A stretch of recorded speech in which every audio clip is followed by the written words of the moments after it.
a todos, bienvenidos a CNN Dinero. Les saluda Mario González en ausencia de mi compañero Xavier Serviá. Si les parece, comenzamos.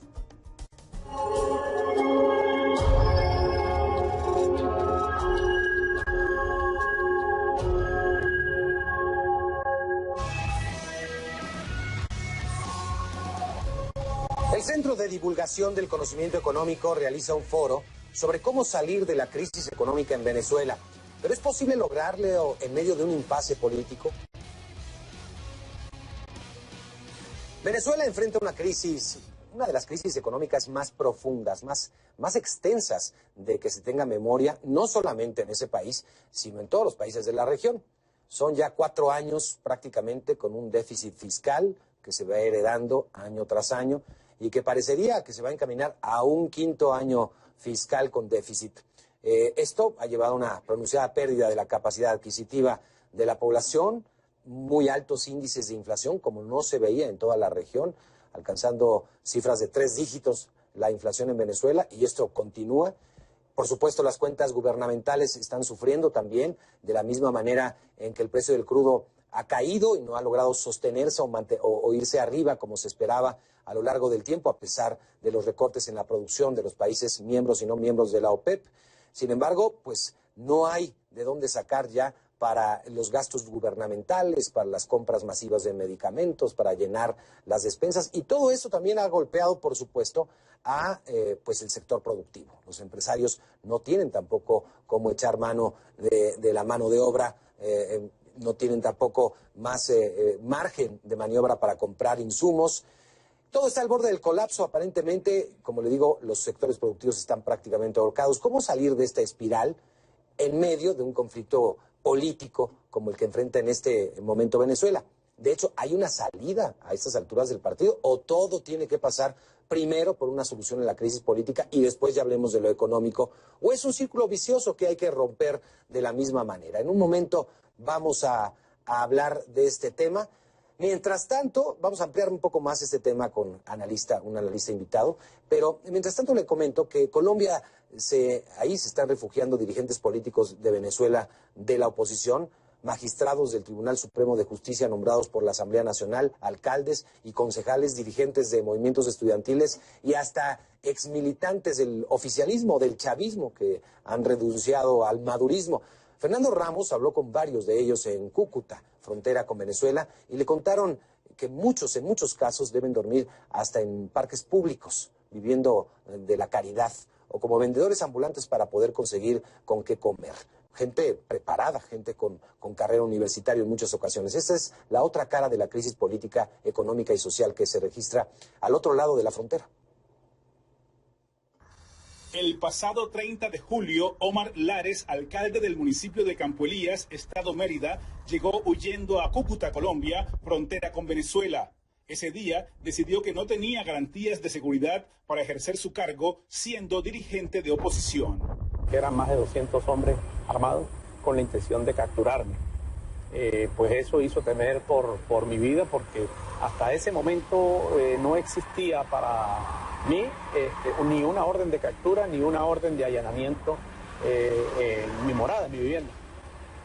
En esa huida logré salvar a mi hijo menor y a mi esposa, pero lamentablemente mi hijo Juan Pedro Lares Rangel, de 23 años, no pudo lograr escapar y fue detenido. Lo mismo le ocurrió al dirigente político Jimmy González.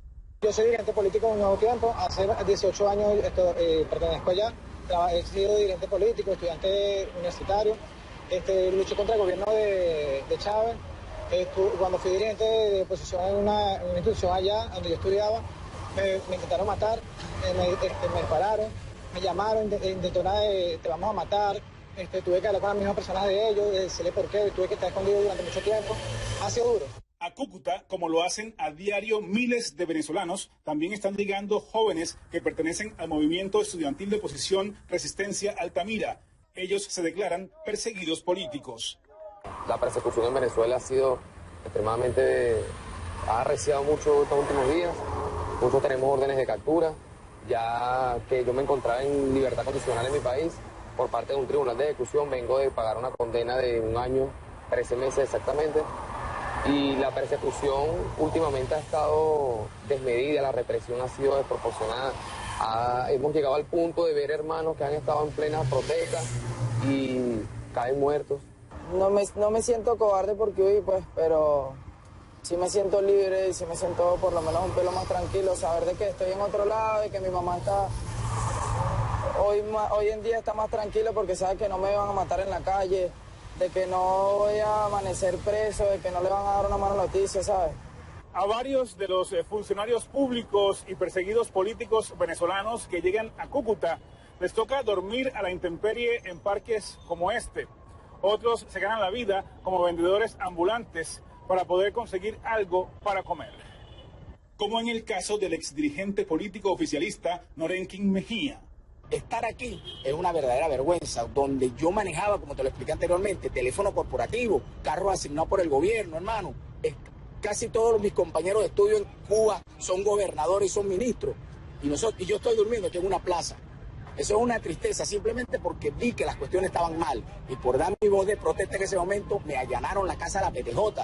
Ahora, varias de estas personas están buscando asilo político para quedarse en Colombia o en algún país vecino. Además, piden protección para sus familias. Para CNN, Fernando Ramos, Cúcuta, Colombia.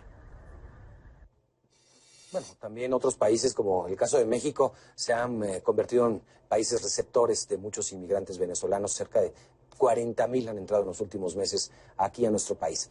Vamos a hablar de la economía, sus salidas, de sus posibles salidas, de los escenarios con José Manuel Puente, economista y coordinador del Centro de Políticas Públicas del Instituto de Estudios Superiores de Administración, el IESA. Gracias por estar con nosotros, José Manuel. Pues, bueno, hay optimismo, lo sé, por parte del IESA, hay salidas, pero esto no es una salida fácil, tendrá que ser una salida de consensos. Sí, no, para Venezuela ya no hay salidas fáciles. Venezuela está viviendo la peor crisis económica de su época contemporánea. Este año nada más, el 2017, la contracción del PIB podría ser menos 12% y lo que han sido los últimos 4 años, entre el 2014 y el 2017, se habría perdido 35 puntos del PIB. Cerca de 1/3 del PIB ha desaparecido en los últimos 4 años y cuando una economía llega a esa circunstancia de pérdida de producción de bienes y servicios, la mayor inflación del mundo y niveles sistemáticos de escasez, no hay soluciones fáciles, pero sí hay soluciones. ¿Cuáles son esas soluciones? ¿Por dónde tienen que atravesar estas soluciones? Sí, hoy discutíamos en un evento importante aquí en Caracas, un grupo de académicos y analistas, y veíamos que hay diferentes perspectivas, pero al menos la mía es que Venezuela tiene que transitar por 4 líneas clave de acción en materia económica. La primera, tiene que desmontar el control de cambio. Venezuela tiene en este momento un control de cambios con tipos de cambio múltiples. Venezuela tiene que desmontar ese control de cambio, ir a un esquema similar al que tiene el resto de América Latina, que es un tipo de cambio único, competitivo. Desmontar el control de cambio e ir a una transición a ese esquema. 2, tiene que eliminar los controles de precios. ¿Con flotación, con flotación o con control? Perdón. Bueno, puede haber ¿Ese esquema que mencionas, libre flotación o...? Uh-huh. Bueno, yo soy, en mi piso teórico, yo soy amigo de la libre convertibilidad con un tipo de cambio único competitivo y libre flotación, pero otros colegas en el evento de hoy hablan de la posibilidad de dolarizar la economía venezolana. Son opciones y depende de tu piso teórico. Yo al menos creo, similar a lo que tiene Perú, similar a lo que tiene Colombia, un tipo de cambio preservando tu moneda y con acción del Banco Central de Venezuela para jugar de manera contracíclica. 2, tiene que eliminar los controles de precios. Continúa. La razón fundamental por la que Venezuela tiene un brutal desabastecimiento es porque tiene controles de precios con precios regulados que están muy por debajo de los precios de producción y de los costos de producción. Tienes que eliminarlos y liberar los precios. 3, tienes el nivel de reservas internacionales más bajos de los últimos 15, 18 años. Tienes que buscar ayuda internacional para fortalecer tu sector externo y liquidar dólares al aparato productivo. Y 4 y último, como el programa indudablemente tiene costos importantes sobre grupos humildes de la población, tienes que generar unos programas de emergencia de subsidios directos focalizados para el 50 o 60% más humilde de la población para ayudarlos a transitar esta difícil coyuntura. Creo que, bueno, esa era una de mis preguntas, porque en tu punto 3 hablas un poco de retirar estos subsidios y en el punto 4 de hacerlos focalizados, ¿no? Porque efectivamente tal y como está la economía en los hogares venezolanos, pues es muy difícil retirar todos los subsidios a diferentes insumos, ¿no? Sí, no, mi punto 3 hablaba de buscar ayuda internacional para fortalecer el nivel de reservas internacionales, que en este momento es el más bajo de los últimos 15 años, pero además para tener recursos frescos para poder asignar vía programas directos focalizados para ayudar a sobrevivir a los ciudadanos más humildes esta difícil situación económica que atraviesa Venezuela. No solamente son 18 años de desastre, sino que estos últimos 4 años Venezuela ha vivido la peor crisis económica de su historia contemporánea. ¿Tú crees que tal y como están las cosas políticas, del rumbo que toma el país o que sigue tomando, de un país de izquierda, con un gobierno de izquierda, mejor dicho, hay posibilidad de que estas políticas económicas lleguen a la práctica? No, aquí tenemos que ser muy, pero muy claros. Con el presidente Maduro no existe ninguna posibilidad de cambio económico y mejoría del bienestar de los venezolanos. Para poder implementar estas reformas necesarias requieres de un nuevo gobierno con un piso político, un piso social sólido que le permita instrumentar medidas económicas. Y el presidente Maduro en este momento, de acuerdo a todas las encuestas, no tiene más de 15 o 20% de apoyo nacional. Él simplemente se le hace imposible llevar a cabo las reformas que esta economía ha solicitado, está pidiendo a gritos desde hace años. Sin cambio político no habrá cambio económico.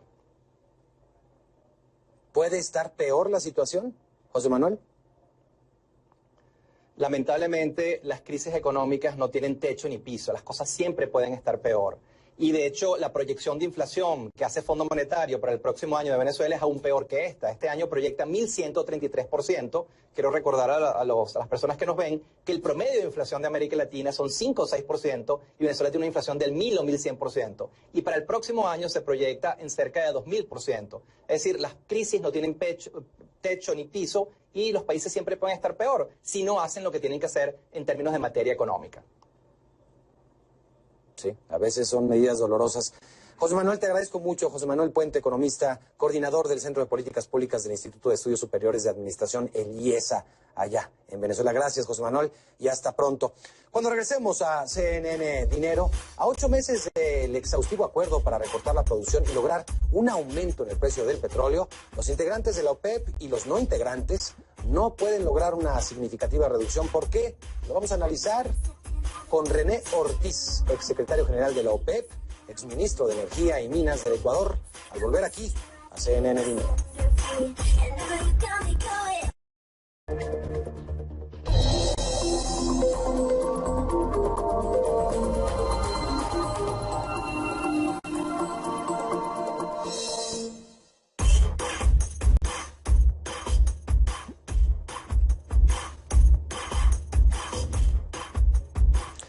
A 8 meses del exhaustivo acuerdo para recortar la producción y lograr un aumento en el precio del petróleo, los integrantes de la OPEP y los países no integrantes, los no OPEP, no pueden lograr una significativa reducción. ¿A qué se debe esto?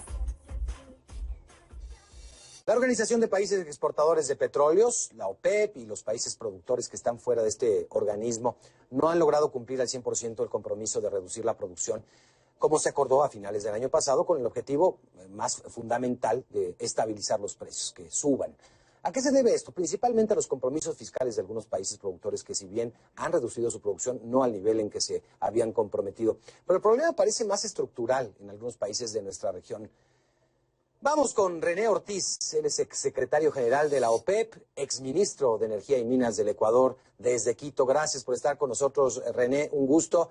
Parece que este ciclo de dependencia fiscal hacia el crudo, pues no es tan fácil de eliminar con un simple acuerdo de la noche a la mañana. Correcto. Y el esfuerzo que estaba intentando hacer la OPEP realmente tenía que tener el apoyo de los países no miembros de la OPEP y particularmente de un gran productor como Rusia. En mi opinión, sin Rusia el acuerdo de reducción de la producción no funciona.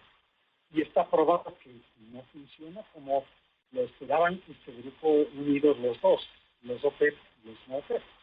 Ahora bien, El cumplimiento es la etapa siguiente, y esta empezó desde enero primero del 2017. Y en el cumplimiento, si bien es cierto y podemos aceptar, no se puede cerrar las llaves, las válvulas de pozos y cosas por el estilo, y entonces se le ha dado un tiempo, y lo que hemos podido observar es que se ha movido el rango del precio de 30-40 al rango 40-50. Ya está ahí. Esto les está dejando un neto de $10 por barril, con las variaciones que fueran interpretadas. Pero es un buen neto y le ha creado una ligera estabilidad al mercado. Prácticamente le vemos, como se dice en inglés, flat, es decir, plano. Van variando de día a día por efecto del manejo de los inventarios, el cambio de estaciones. Pero tenemos un efecto interesante que es que hay el objetivo de la OPEP, de la estabilidad, parece que se está logrando. Sin embargo, el problema es en el otro lado, la demanda. La demanda no está creciendo como se la esperaba. No está creciendo como se la esperaba porque en el lado de los no OPEP hay un gran productor que se llama Estados Unidos. Y Estados Unidos ha ido incrementando la producción de una manera espectacular, particularmente después de la aplicación de lo que se llama esta tecnología del fracking, el fracturamiento hidráulico en rocas de esquisto. Y claro, para este año 2017, Estados Unidos ya le ha aumentado aproximadamente unos 500,000 barriles por día.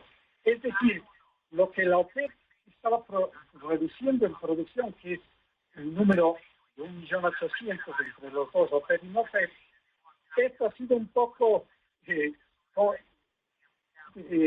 ha sido puesto por Estados Unidos en un nivel diferente de cumplimiento, es decir, no se cumple la reducción, no se cumple que suban los precios, porque simplemente la producción neutraliza, la producción de Estados Unidos neutraliza parcialmente, sí, pero para finales de año probablemente la producción de Estados Unidos de esquistos, de pizarra, utilizando la tecnología, probablemente sea lo que está invitando a los miembros de este acuerdo, OPEP, a que revisen la posibilidad de si es que es necesario un corte adicional. Y ahí sí vamos a tener problemas serios, creo yo, en el sentido del cumplimiento por parte de los productores, porque conforme han pasado los años, como lo estamos viviendo prácticamente desde el año 1970, era posible en los 70, tal vez era posible en los 80,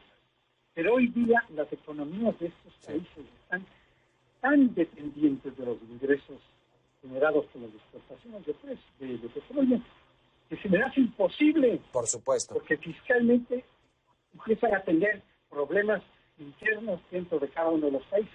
Hay excepciones. Saudi Arabia es una excepción. René, eso me lleva también a pensar lo que sostienen muchos analistas de que el peso específico de la OPEP ya no es tan grande como lo era hace algunos años. Ya los países no OPEP pues están con producción mucho mayor también. En el caso de Estados Unidos es un claro ejemplo. Y ya no es tan poderosa la OPEP ni política ni económicamente, René.